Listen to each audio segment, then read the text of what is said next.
Alors la question se pose, et ce sera mon dernier questionnement, que deviennent entre-temps les nations face à ce vide d'Israël? L'expérience de l'absence, ou du vide, de la transcendance, est une expérience très érodante. C'est usant d'être juif. Ça use, si vous voulez, mais être un homme dans l'exposition, c'est qu'à un moment donné, vous finissez par être rouillé, comme le fer qui est exposé à l'air. Et donc, la vie, ça use, justement parce que le monde est sans cesse au bord de l'abîme, et il doit sans cesse être renouvelé de ce point de vue-là. Donc, quel est le destin de la place vacante d'Israël dans l'humanité? Et quelle attitude adopter face à cette place vacante? Et c'est là, justement, où les questions qui ont été évoquées se posent, où, justement, mettons-nous à la place de l'humanité qui devient l'humanité des nations quand Israël est retiré. C'est inquiétant, cette place vacante, ce vide-là. Mais qu'est-ce que c'est ce peuple bizarre?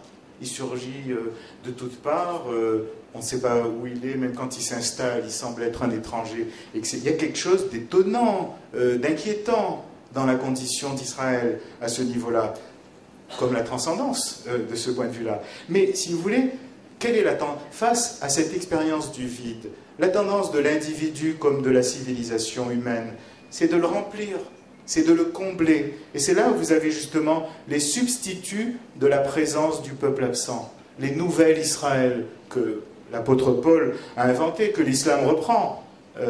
Et donc, si vous voulez, remplir la place d'Israël, justement, c'est le détruire.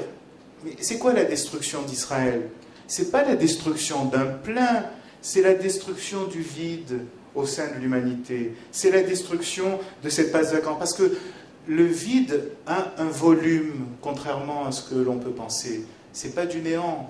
C'est exactement l'idée répétée souvent dans le texte de la Genèse. Vaïvga bamakom. Jacob se cogne contre le lieu. C'est pas qu'il ne l'a pas vu, c'est que c'est une réalité de l'ordre de l'invisible, mais qui a une sorte de volume en quelque sorte. Et donc, alors ce volume évidemment, c'est la collectivité d'Israël. C'est pourquoi la dimension du peuple est capitale. Il ne peut pas y avoir un destin juif individuel. Ce n'est pas possible. Il se joue évidemment à travers les individus, mais c'est la dimension collective qui est importante.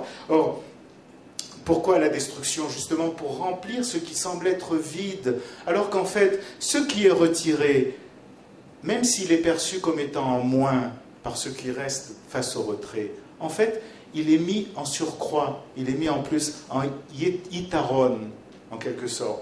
Et donc, ça, il faut lire Qohélet pour voir le sens de yitaron, mais c'est ce qui est, en fait, ce qui semble être retiré est mis en plus au-delà du compte.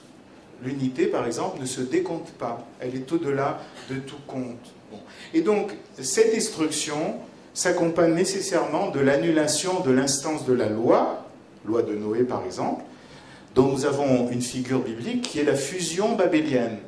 Babel, c'est une fraternité parfaite, où tout le monde parle la même langue, etc. Mais c'est un enfer où les mots ne se décèlent plus de la bouche. Varim achodim, il parlait des paroles unifiées, qui était très difficile à comprendre. Je rejoindrai Benjamin Gross, quand on vous parle aujourd'hui de la communauté internationale, quand on parle de la vérité officielle, les mensonges médiatiques, quand on voit la perversion des valeurs morales qui est produite justement pour condamner Israël, eh bien, je crois que nous sommes face à une babélisation du monde. Et aujourd'hui, l'antithèse entre Israël et les nations, entre guillemets, ça se trame dans le monde arabo-islamique, en Europe, ici ou là, etc. On ne sait pas vers quoi cette conflictualité va mener, mais ce qui est sûr, c'est qu'Israël est confronté, et avec lui l'humain et l'humanité, à une babélisation de l'humanité qui se présente, évidemment, comme toujours, sous des regards, sous des aspects de moralité et de fraternité. Bien. Donc, le problème, c'est un problème aussi de point de vue qui se pose, c'est-à-dire comment ceux qui restent dans le retrait, une fois qu'Israël a été retiré, peuvent-ils concevoir cette réalité? Je termine. Comment Israël lui-même peut communiquer, entre guillemets, à travers ce vide. Israël lui-même, il est appelé à lutter contre sa propre tentation de fusionner avec lui-même. C'est-à-dire que l'enjeu de l'humanité se joue de façon permanente chez lui, en lui. Et si vous voulez, ici, je crois qu'il y a un problème. Bon, je peux plus développer. Il est clair que dans tout cet ensemble, il y a toute une pensée du Réchit et du Shéhérit, c'est-à-dire d'une origine qui est une origine cachée et d'un reste. Et en fait, ce qui se produit aujourd'hui, c'est qu'en fait, il y a aujourd'hui une migration du Réchit dans le Shéhérit. C'est-à-dire qu'en fait, le retour d'Israël représente une modalité différente de la modalité de l'élection, quelque chose qui se modifie sur ce plan-là. Il reste une question qui est ouverte pour les Juifs et qui est posée au judaïsme lui-même. On peut intellectuellement transmettre les idées noachiques, les lois de Noé, etc. Bon, qu'est-ce qu'elles apportent à l'humanité contemporaine? Il faut réfléchir à cela, mais surtout, le noachisme, à mes yeux, n'est pas une religion. Et il ne peut pas devenir une religion intermédiaire entre Israël et d'autres religions. C'était l'ambition d'Eliyahu ben Amozeg, une grande ambition. Bon, elle n'a jamais réussi à ce niveau-là. Mais si vous voulez, le noachisme, c'est la façon qu'a eu la pensée juive de s'ouvrir à l'univers et de concevoir son rapport aux autres.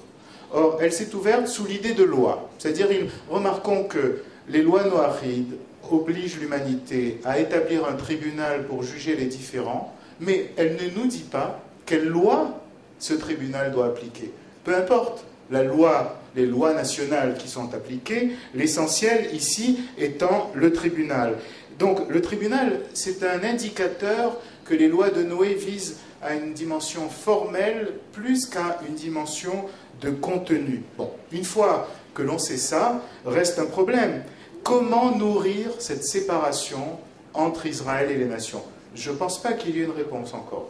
Il n'y en a pas. Peut-être que le nouvel État d'Israël devra trouver, une fois que les Juifs auront assuré le service de leur singularité, à ce moment-là, ils seront assez forts spirituellement, justement, pour aller dans cette perspective-là. Mais le problème se pose de savoir, est-ce que les lois de Noé peuvent suffire aux besoins de sacralité, de cérémonie, de spiritualité des nations qui ne deviendraient pas juives dans ce sens-là, qui ne rejoindraient pas le peuple d'Israël comme c'est prévu à la fin des temps. Mais si vous voulez, il y a ici une question qui est posée. C'est bien de terminer par une question, puisque de toute façon nous sommes dans le questionnement. J'ai presque envie de dire que mon temps de parole est passé, donc je vais avoir du mal à poser des questions. Je voudrais quand même, ajouter quelque chose. Bon, nous n'avons pas Joël Ben Roche avec nous. Le rôle d'Israël, je prends juste une phrase, ne peut se réaliser, on parle du rôle d'Israël par rapport à l'universel, évidemment, hein, puisqu'on est dans ce thème-là. Le rôle d'Israël ne peut se réaliser que lorsqu'il se trouve vivant sur sa terre correspondante.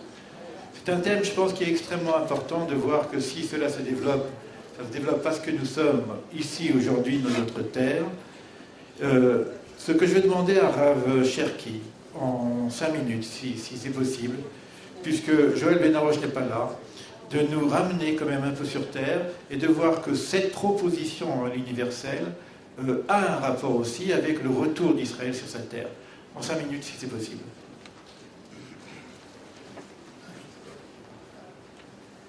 Je voudrais remercier chaleureusement mon ami Léo Guez de m'inviter à intervenir dans cette deuxième journée.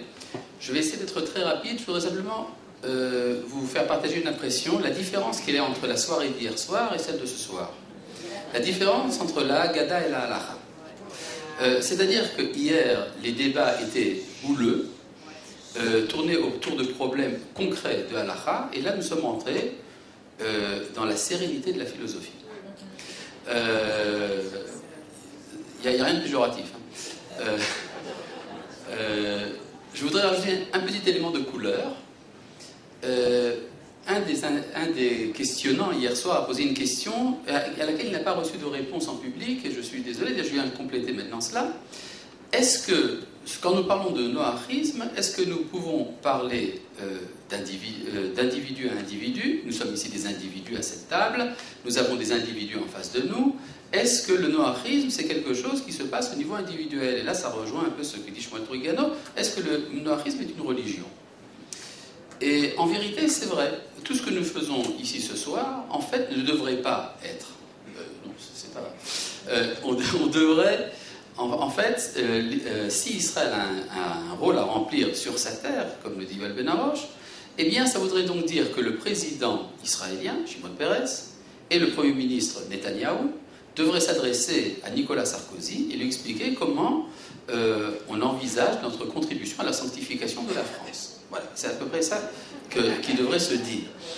Et je ne sais pas si les personnes intéressées ont été interrogées, si on a demandé à Sarkozy, ou à Obama, ou à d'autres, ou à Shimon Peres, qu'est-ce qu'ils en pensent. Alors pour l'instant, avant de leur poser la question, nous entretenons une relation d'individu à individu.